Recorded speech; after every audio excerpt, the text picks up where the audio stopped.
the emperor dreamed of a goddess, and portraits were posted nationwide to find her. Upon seeing it, my elder sister used a secret technique to forcibly swap faces with me, all because I had the same tear mole as the woman in the painting. Because of this mole, my sister was welcomed into the palace with the honors befitting a goddess, standing above all but one. Yet, not long after, she was sentenced to execution for deceiving the emperor, as she failed to manifest divine powers, and I, wearing her face, married a nobleman's son, transforming from a lowly concubine-born daughter into the mistress of a marquis's household. Out of kindness, I went to visit my sister in the cold palace, but she forced a deadly poison down my throat. When I opened my eyes again, I had returned to the day the emperor was searching for the divine maiden. This time, my sister didn't switch places. Instead, she loudly proclaimed that I was the divine maiden, tearing off the imperial notice to forcibly send me into the palace. Hello,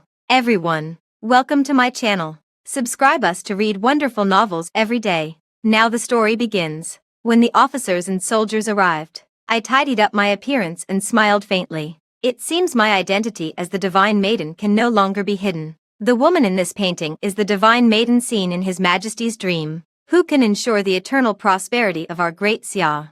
Whoever sees the divine maiden must report immediately. By the city gate, the officers and soldiers were pointing at the portrait on the wall and shouting loudly. The elder sister halted the carriage, lifted the curtain, and glanced outside. She let out a surprised sound and deliberately pointed at the distant portrait, saying, "I think the goddess in that painting bears some resemblance to my younger sister." I touched my own face but remained silent. The stepmother frowned and said, "Your sister is merely a lowly and insignificant illegitimate daughter, unworthy of any attention. How could she possibly be the goddess? I, on the other hand, think you resemble the goddess by 80%. The elder sister giggled twice and said, "Mother, I'm serious. Our Tang family might really produce a golden phoenix." After speaking, she jumped off the carriage and hurried straight toward the city gate. In front of everyone, she tore down the portrait from the wall. Removing the notice was equivalent to accepting the summons. She declared loudly to the crowd,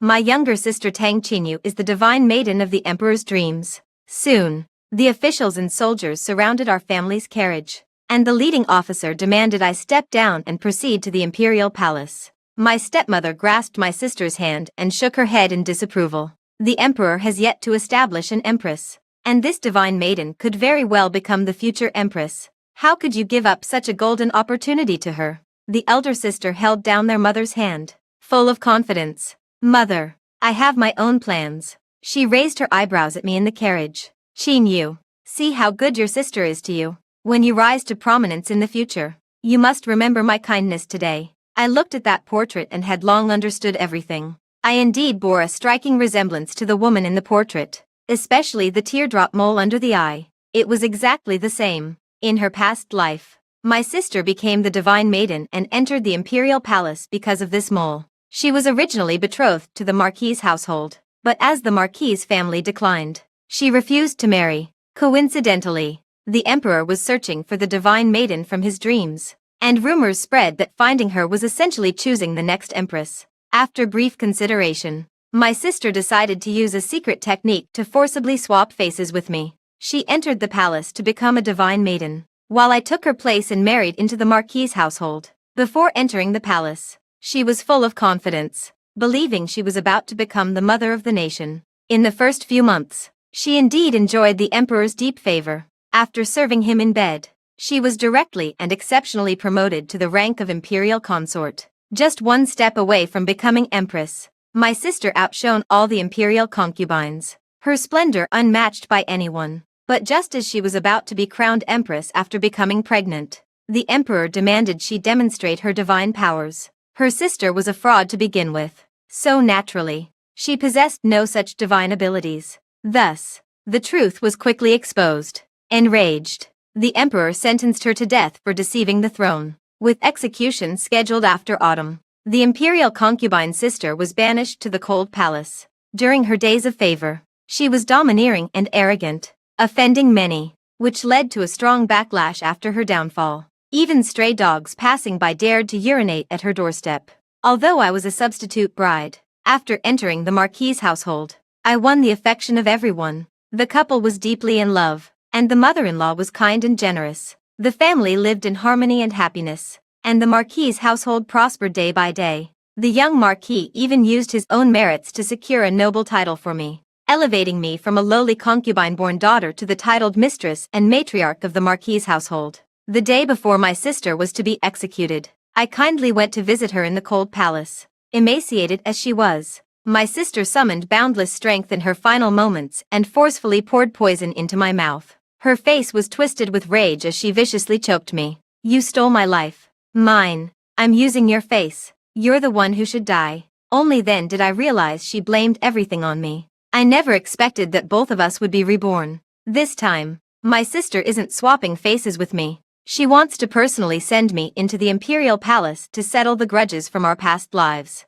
I picked up that portrait and smiled faintly. It seems my identity as the Divine Maiden can no longer be hidden. Only after entering the palace did I realize that hundreds of Divine Maidens from across the nation had come in response to the summons. In my past life, my sister had our father's connections to smooth the way, and she quickly gained an audience with the emperor. But I had no such luck and had to patiently endure the step-by-step selection process. Those with unrefined appearances were not considered Divine Maidens. Those with improper demeanor are certainly not Divine Maidens. Although it's a selection of Divine Maidens, everyone knows that once they enter the palace, they are highly likely to become the emperor's women. Thus, several hundred of us moved into the Palace of Gathered Elegance, initially being screened as court ladies. Here, we not only underwent various physical examinations but also had to learn the rules of the imperial harem. The matrons of the Palace of Gathered Elegance were convinced that we were all frauds, and thus treated us with extreme rudeness. The slightest misstep would invite scolding or beatings. The matrons would curse, "A bunch of delusional little hussies. If you were really Divine Maidens, wouldn't you have flown to the emperor's side already? What a torment for us old bones to have to serve the likes of you." None of the hundreds dared to respond. Forced to endure their harsh treatment, I tread on thin ice in the Palace of Gathered Elegance, while my sister joyfully prepares for her wedding. She knows that although the young Marquis now appears unreliable and has a reputation for being a playboy, he is actually a wolf in sheep's clothing. It won't be long before he reveals his true abilities and cracks a major corruption case. In my past life, it was precisely with the merits from that case that the young Marquis secured a noble title for me. In this life, this blessing is about to belong to her. While I was practicing my posture by balancing bowls on my head in the Palace of Gathered Elegance, my elder sister came specifically to see me. Today, I entered the palace with the dowager of the Marquis's household to visit the Empress Dowager, and I took the opportunity to come see you. Little sister, who would have thought there are hundreds of Divine Maidens in this Palace of Gathered Elegance? But the one in His Majesty's dream is unique. So it seems most of these hundreds are imposters. You'd better start thinking about how to save your own skin once you're exposed as an imposter. Covering her mouth with a laugh, she said, "If you kneel and beg me, I might consider helping you. After all, we're sisters, aren't we?" With an innocent look, I replied, "Sister, I'm not an imposter. I really am the Divine Maiden. Didn't you say yourself that I bear a striking resemblance to the woman in the painting?" Her expression darkened. "You lowly wretch. Don't think for a moment you're destined for greatness. Just wait. Wait until you're beheaded for deceiving the emperor." I wasted 3 months in the palace, barely enduring until the end. Yet, on the very night before I was to meet the emperor, someone covered my mouth in my sleep and ruthlessly carved out the teardrop mole beneath my eye with a knife. I clutched my face, blood seeping through my fingers. There was no need to guess who had done it. Tomorrow is the day to meet the emperor, but with my disfigured face, I fear I won't even get to see him. My sister's heart is truly venomous. The next day, wearing a veil, I went to the Imperial Garden with the final 4 candidates to meet the emperor. In the Imperial Garden, besides the emperor, there were also the Empress Dowager and a group of concubines. Everyone wanted to see what the goddess looked like. Amid the bustling crowd, I even spotted my sister, who is now a favorite of the Empress Dowager. With just a few words, she had the old lady beaming with joy. After the 5 of us stood in place, the emperor ordered us to raise our faces. Seeing me wearing the veil, he frowned deeply. "Do you know what day it is today? Why are you still wearing a veil?" I replied, "Your Majesty, last night a villain injured my face, so today I had no choice but to wear it." My elder sister by my side let out a light laugh. "This sounds truly bizarre. What kind of place is the Imperial Palace?" It's where the Son of Heaven resides. What kind of villain would risk execution to go to the palace of gathered elegance just to harm an unknown woman like you? As my sister finished speaking, everyone nodded repeatedly, convinced I was lying. The Empress Dowager asked me, "Are you feeling guilty? Is that why you resorted to such a desperate measure?" The Emperor simply waved his hand dismissively. "Take her away. It's obvious at a glance she's not the Divine Maiden." The Empress Dowager's gaze swept over each face in the room. To be honest, I don't believe any of these candidates are the Divine Maiden His Majesty seeks. Just look at them. Where is the slightest trace of celestial grace? If you ask me, the true Divine Maiden might be right among us. Only we haven't noticed yet. The Emperor perked up with interest and eagerly asked, "Whom does Mother refer to?" The Empress Dowager pulled my sister to her side and patted the back of her hand. "This is the legitimate daughter of the Tang family, the Grand Historian's household.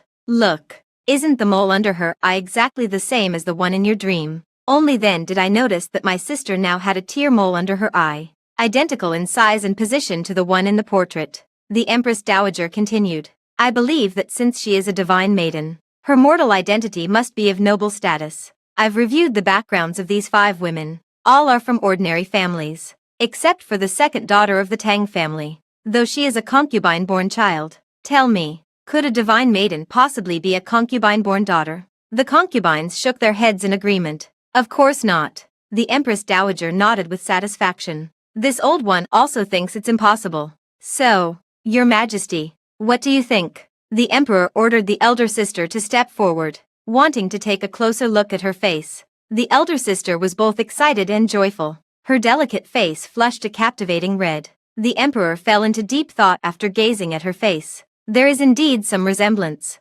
But, if you were the Divine Maiden, why didn't you come forward when the notice was posted? The elder sister took a deep breath and replied, "Actually, I too have been dreaming of a man these past few years, but as a maiden of the inner chambers, such dreams were improper, so I kept it a secret and never spoke of it. I never knew who the man in my dreams was until today. When I saw Your Majesty, it suddenly occurred to me that perhaps you and I have already met in our dreams long ago." The Emperor asked, "You dreamed of me? Then tell me, what did you dream about me?" The sister blushed and whispered, "This matter is private. I'm afraid it cannot be spoken of in public." The Emperor became even more intrigued and beckoned to her. "Then come and whisper it in my ear." The sister stepped forward and whispered a few words into the Emperor's ear. The Emperor's eyes lit up with surprise, and he exclaimed, "You actually know all about this. It seems what you say is true. There really was a connection between us in the dream. Mother Empress. She is the goddess. The very goddess I've been searching for in my dreams." The crowd gasped in amazement. The true goddess was actually the elder sister. If she weren't the goddess, how could she possibly know the Emperor's secret? I laughed instead. As the sister of the Reborn, having shared tender moments with the Emperor in her past life, uncovering some of his secrets wasn't all that difficult. It seems my sister still wants to compete with me for the position of Divine Maiden in this lifetime. Excellent. I have found the Divine Maiden from my dreams. Attendance. Bestow upon Tang. Just as everything was about to settle, I suddenly took a step forward. "Your Majesty, you've mistaken the wrong person. She is not the goddess. I am." I spoke with certainty, my expression serene. The Empress Dowager and all the concubines were stunned. The smile on my sister's face froze as well. She hadn't expected me to ruin her plans at this moment. She glared at me, her eyes seemingly capable of spitting fire. The Emperor frowned. "You claim to be a goddess. Do you have any proof?" I smiled and said, "Your Majesty calls the woman in your dream a goddess because she possesses divine powers. Therefore, all we need to do is see which of us can demonstrate such powers. Then the truth will be clear as day, won't it?" The Emperor nodded. "What you say makes sense. Then let your sisters demonstrate their divine powers for me to see." My sister glared at me, almost grinding her teeth to dust. With a smile that concealed a knife, she said, "Since you've stepped forward to declare yourself the Divine Maiden, sister, you go first." I smiled slightly and said, "Sure." Facing the skeptical or mocking gazes of the crowd, I stood tall and declared loudly, "I have the ability to foresee the future, and I know what will happen next in Dacia." The moment the words fell, not only the Emperor, but everyone present was stunned. What did she say? Can she predict the future? Could she really be a goddess? I don't think it's possible. But let's see what she has to say. My sister seemed to recall something.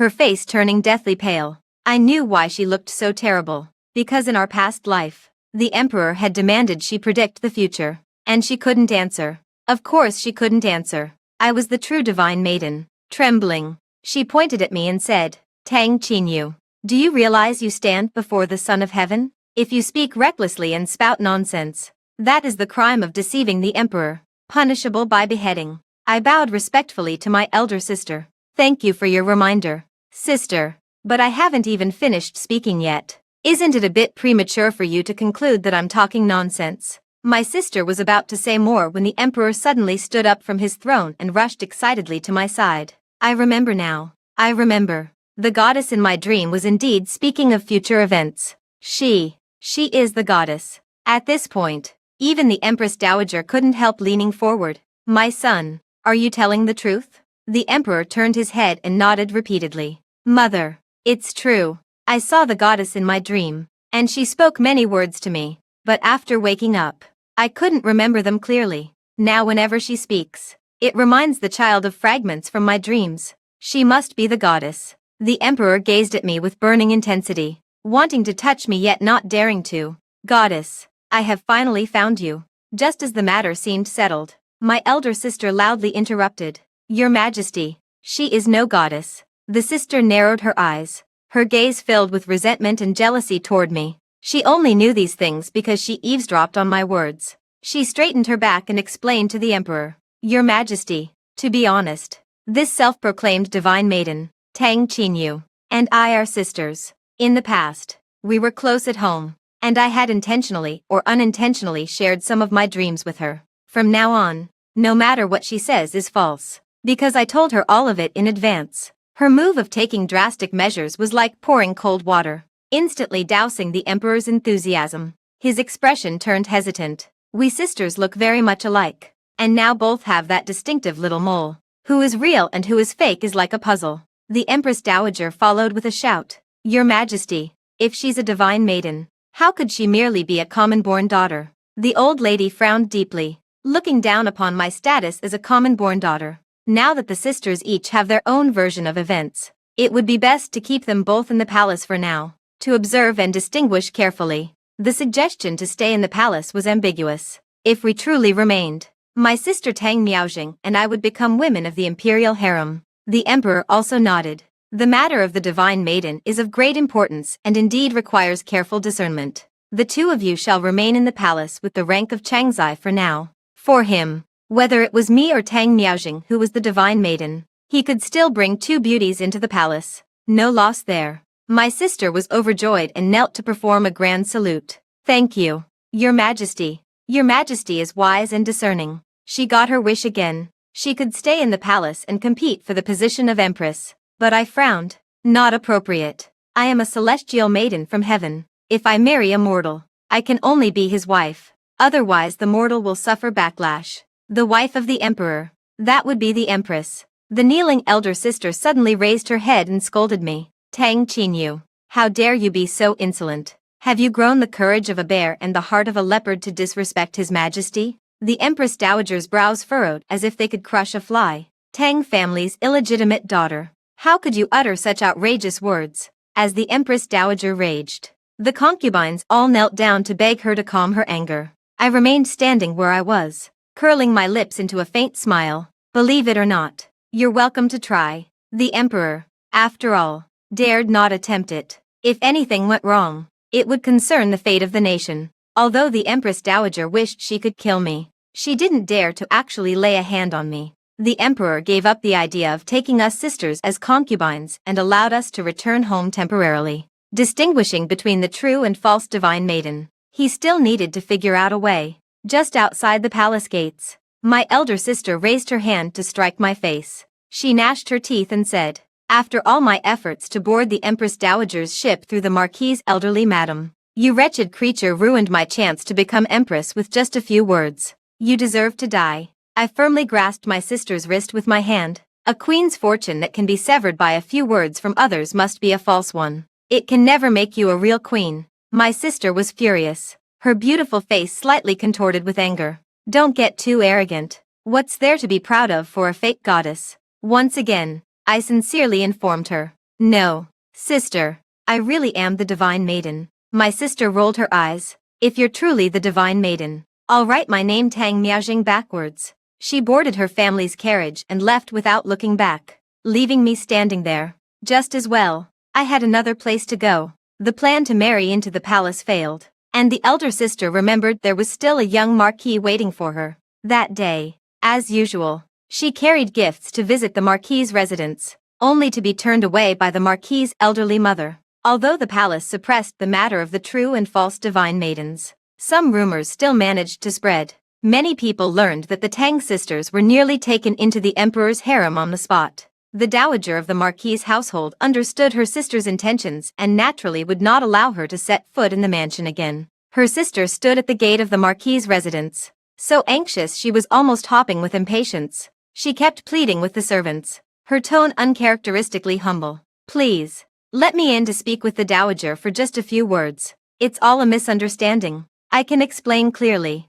If I can't see the old madam, at least let me see the young marquis." As she was speaking, the marquis's mansion gate opened, and she immediately lifted her skirt, ready to rush inside, only to bump right into me as I was about to step out. Seeing me disguised as a man, my sister was stunned. How could you be here? And why are you coming out of the marquis's residence?" My sister then noticed the young marquis standing beside me, and her anger instantly flared up. "You little wretch, sneaking behind my back to cozy up to the young marquis, aren't you? I am the future lady of the marquis's household. Don't you dare try to steal what's mine." She lunged at me, trying to claw my face, but was shoved aside by the young marquis standing nearby. The young marquis frowned, though he was betrothed to her sister. The two had never actually met. At the entrance of the marquis's residence, the young marquis scolded angrily. Where did this madwoman come from?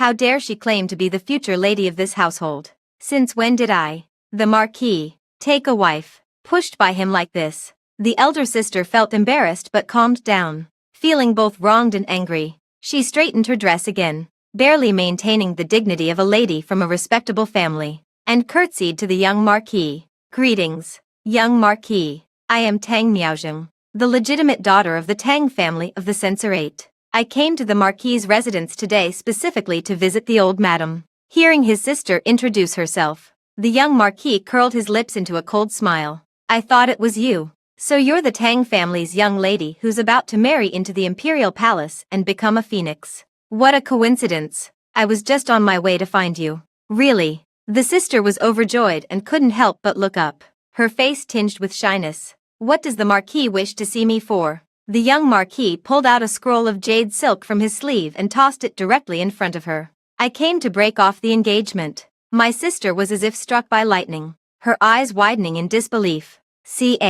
Cancel the engagement." The young marquis crossed his arms in front of his chest. "Everyone knows Miss Tang's ambition to climb the social ladder by attaching herself to the powerful. How could I stand in the way of her upward path? After all, our families have some history together. I'll let pass your previous scheme of using my grandmother to get close to the Empress Dowager. But from now on, you go your way and I'll go mine. We'll have nothing more to do with each other. Here's the letter of annulment. I wish Miss Tang finds a suitable match." My sister never imagined she would be rejected in marriage, and in such an inhumane manner. Even if it's a rejection, it should.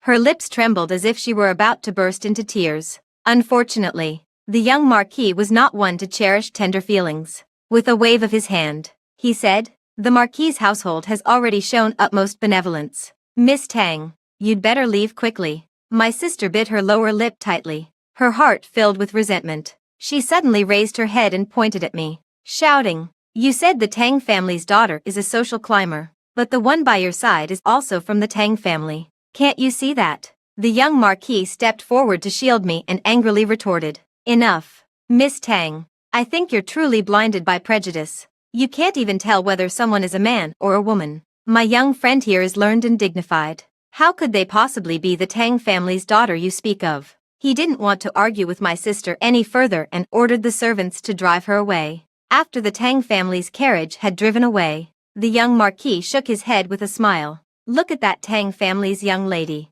She must be out of her mind to mistake you for a woman." He burst into laughter, but seeing that I was only smiling faintly, he sensed something amiss and cautiously probed in a low voice, Qin Yu, you are a man, aren't you? I laughed. Yeah. The young Marquis let out a long sigh of relief and gave me a hearty slap on the back. That's good.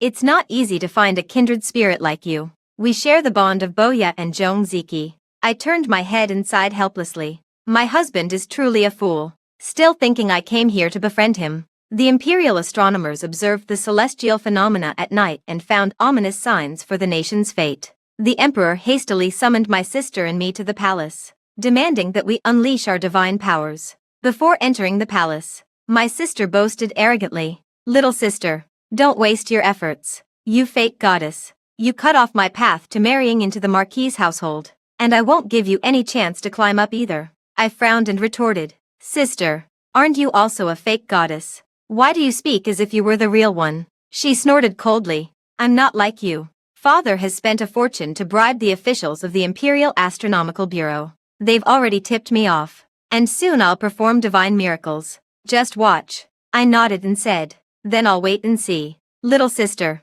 The emperor sat high above, his expression grave. "I have already devised a method to distinguish the true divine maiden from the false one. The Imperial Astronomical Bureau has predicted the future fortunes of the nation. Whichever of you two speaks in accordance with their predictions shall be recognized as the true divine maiden." The elder sister confidently stepped forward. "I shall go first. In the coming years, the star will shine brightly, and the great Xia will flourish, with its people living in peace and prosperity." However, Tang Niaojing furrowed her brows, appearing deep in thought. "However, there are barbarian disturbances at the northern border that require troops to be dispatched for suppression. Although the process may be difficult, with our great Xia's mighty soldiers and divine generals, the frontier will be pacified within 5 years." After her sister finished speaking, the emperor's frown eased, and he nodded. "Your prediction aligns almost exactly with that of the director of the Imperial Observatory." The director and her sister exchanged a glance, both wearing smiles. Tang Niaojing said, "Thank you for your praise, Your Majesty. My divine power is limited, and I can only foresee up to this point. However, if I am allowed to accompany the true dragon, my divine abilities may grow, and then I will be able to reveal more detailed insights. As for which of us sisters is genuine and which is false, I believe Your Majesty has already reached a conclusion." My elder sister looked at me with an expression of utter triumph, as if the outcome was already decided. Yet the emperor did not immediately affirm her words. Instead, he turned to me and asked, "And what about you? What do you think of the future fortunes of the great Xia?" I said expressionlessly, "My conclusion is quite the opposite. In the next 3 years, the empire will face internal and external crises. Famine within and invasions from the northern barbarians. The flames of war will rage, and the people will suffer unbearably." Outrageous. The imperial astronomer bristled with anger. "A mere woman, spouting nonsense. How dare you make such reckless predictions about our great Xia's century-long destiny?" The emperor grew even more displeased. "Tang Qinyu, do you realize that with just these words of yours, I could have you executed?" The Son of Heaven was furious, and the crowd was in panic, with everyone present kneeling in unison. Yet I remained standing, facing the emperor's wrath. I merely smiled faintly and said, "Having said this much, Your Majesty should already have a clear understanding of who between Tang Niaojing and me is genuine and who is false.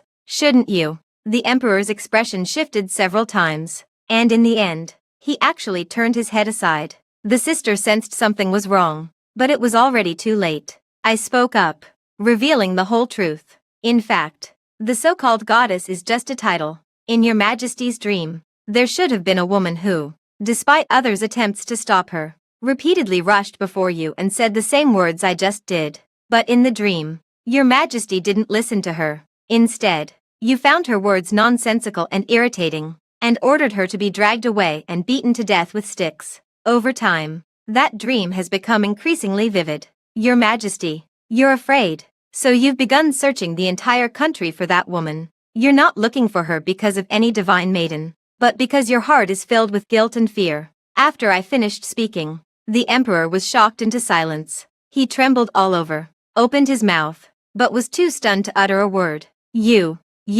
I pointed at my own face. "Your Majesty, take a closer look. Does the face in your dream resemble mine?" The emperor took a sharp breath, and his dazed eyes suddenly cleared. He shouted loudly, "Goddess, You are the true goddess. The head of the Imperial Astronomical Bureau turned pale instantly upon seeing the emperor in such a state. With the true and false goddesses now distinguished, he who had chosen the wrong side was likely to face great calamity. So he quickly knelt on the ground. Your Majesty, all of this was the Tang family's scheme. I, your servant, was also coerced. They threatened me to tell Miss Tang about the celestial phenomena I observed. Or else. His sudden betrayal left my sister utterly shocked. Her face flushed with anger as she shouted, "Astrologer, how dare you slander me like this? Aren't you afraid I'll bring divine punishment upon you?" Even at this point, she was still stubbornly clinging to her facade as the divine maiden. The supervisor spat on the ground with a look of disgust. "Miss Tang, stop pretending. We all know you're not the real divine maiden." "Silence, all of you," the emperor roared, putting an end to the dispute. "Do not disturb the divine maiden." The crowd fell silent, not even daring to look me in the face. I slowly walked up to my sister and gently touched the small mole beneath her eye, which had been inked on with black dye. I whispered to her softly, "Sister, you've guessed wrong about both past and present lives. The emperor wasn't searching for a goddess to worship. Quite the opposite. He was looking for a woman he had wronged. Do you think you gained your position as the goddess because of this mole? You're mistaken. Even in your past life, he knew from the very beginning that you weren't the goddess. It's just that he's infatuated with your beauty, and even more so with the dream you've woven for him as the divine maiden." My sister gasped, her pupils trembling. She pointed at me. You've also been reborn." I gently patted her shoulder. "Dear sister, I told you long ago that I am the true divine maiden. Why didn't you believe me?" The emperor staggered down from the dragon throne, and in the end, he actually spread his arms and knelt before me. He wept bitterly, kneeling and pleading with me. "Goddess, please forgive me. Goddess, save my country. I was wrong. I shouldn't have driven you away in my dream, nor should I have ordered you to be beaten to death with sticks. It was all because of my foolishness. At first when I had that dream, I could only see vague fragments, not even your face clearly. But these past few months, I've been repeating this dream every night, and everything in it has gradually become clearer. You're right. I sought the goddess to atone for my sins, to make amends for the great disrespect I showed her in the dream. When I could finally see your face clearly in the dream, I immediately ordered painters to create your portrait and posted it throughout the country to find you. Heaven blesses our great Xia. I've finally found you. The emperor is the son of heaven, and it has always been others who bow to him. No one had ever seen him bow to someone else before.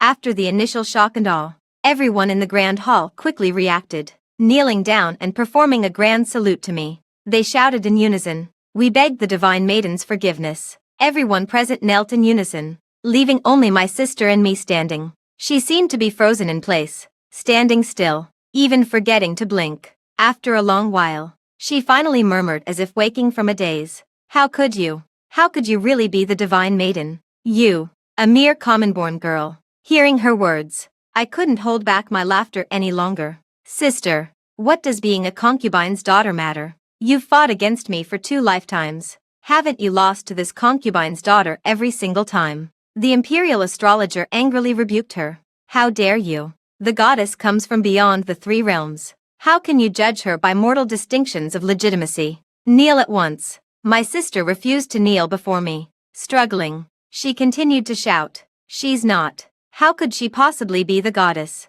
There must be some conspiracy here." She looked towards the emperor at the front. "Your Majesty, please judge wisely." "Your Majesty." The emperor, with tears still unwiped, cautiously glanced at my expression before impatiently waving his hand. "This woman is making a scene. Cover her mouth and take her away." At his command, guards immediately stepped forward to cover my sister's mouth and drag her out. I quietly watched as my sister made her final struggle, knowing full well how unwilling she must be in her heart. How could I, the lowly illegitimate daughter she had oppressed all her life, possibly be the divine maiden? After the great hall fell silent, the emperor turned to me with a plea. "May the divine maiden enlighten me on how to reverse the nation's fortune." I recalled those painful memories from the past and let out a deep sigh. "Let us begin by stockpiling grain and amassing troops." By the time the young marquis saw me again, I had already been enshrined as the divine maiden of Great Xia. He looked at me, now restored to my female form, his jaw nearly dropping in shock. "Qin Yu." "You." I smiled and corrected him. "My name is Tang Qinyu." Qin Yu was just an alias, he exclaimed in amazement. So what Tang Miaojing said that day was true. You really are a woman. I nodded. That's right. But unfortunately, you didn't notice. The young Marquis pounded his chest in frustration, both angry and amused. He was upset about my secrecy, yet the corners of his mouth couldn't help but curl up. After a moment of internal struggle, he deliberately put on a stern face and spoke to me. Qin Yu. No, Tang Qin Yu. You made me lose a confidant. You owe me one in return. I retorted. How am I supposed to repay that? He grinned brightly. Our Marquis' residence and the Tang family once had a marriage agreement. Coincidentally, you're from the Tang family, so you can repay me by becoming my wife. I shot him a sidelong glance. In your dreams. He grew anxious. What do you mean? You don't want to marry me? I mounted the horse, lifted my chin, and asked him. I'm heading to the Western lands. Will you come with me? The young Marquis was puzzled. Why go there when everything is fine here? I replied. To change my fate. I'm not actually some divine maiden. It's just that I've been reborn too many times, so I know a lot of things. In my first life, I was just an ordinary second daughter of the Tang family. My elder sister married into a Marquis' household, while I was casually betrothed to some family by the matriarch. Not long after the marriage, a sudden famine broke out in the western regions of Daxia, while enemies attacked from the northern borders. With internal troubles and external threats, Daxia fell into ruin within a few years, leaving a scene of national devastation and widespread suffering. Amidst the chaos of the world, my husband's family sought to sell me for food. I exhausted my last ounce of strength to escape, only to starve to death by the roadside. Unexpectedly, when I opened my eyes again, I found myself reborn, back to the time before I was married. In this second life, I resolved to change the fate of the great Xia, the fate of countless people, and most importantly, my own fate. By chance, the emperor was traveling incognito, risking execution. I spoke to him and revealed the nation's destiny, but I had no evidence, and the emperor didn't believe my words, dismissing me as a raving lunatic before ordering his men to drag me away and beat me to death with clubs. I thought that was the end of me, but to my surprise, I was reborn again, this time as the second daughter of the Tang family. I realized that unless I could alter the fate of the nation, I might remain trapped in this strange cycle indefinitely. Fortunately, in this rebirth, the emperor seemed to carry some memories from the previous life as well. In the third life, he began searching for the divine maiden. The divine maiden he sought was actually me. I once stood before him, passionately describing the tragic future of Great Xia. Just when I thought things were progressing smoothly, my sister developed a desire to become the divine maiden, forcibly swapped faces with me, and took over my identity. Powerless to change the course of events, I could only watch helplessly as the gears of fate turned. This time, I didn't die in the famine, nor by the emperor's hand, but by my sister's. After speaking, she jumped off the carriage and hurried straight toward the city gate. This time, no one can replace me as the divine maiden. I will use my own power to change the fate of everyone in Daxia. For 3 years, the young Marquis and I were deeply rooted in the western lands, finally reversing the fate of thousands suffering from famine. During the months of drought in the western lands, we opened the granaries and distributed the large stockpile of grain accumulated over previous years to relieve the people. They had made ample preparations before the locust plague arrived, protecting the remaining crops. The western regions remained stable, and the northern barbarians did not act rashly. The Great Xia dynasty finally avoided repeating the mistakes of previous generations. After this event, the entire nation recognized me as the true divine maiden. The emperor was overwhelmed with gratitude, and the people even wanted to cast a golden statue and build a temple in my honor. Yet, after everything was accomplished, I quietly disappeared, traveling the world with the young Marquis. Afterwards, the story of the Great Xia divine maiden gradually became a mysterious legend. As for that false divine maiden, Tang Miaojing, she had long since faded into obscurity. She neither succeeded in marrying into the Marquis' household nor became the emperor's woman. Even with the protection of her legal mother, her reputation in the capital was ruined by the false divine maiden incident, and no noble family was willing to form ties with the Tang family. Tang Miaojing could not find a suitable match and was hastily married off by her father. When she saw Tang Chenyu again, all she encountered was her golden statue in the goddess temple. She could only do as others did, light a stick of incense, kneel before the goddess, and weep as she prayed for her blessing.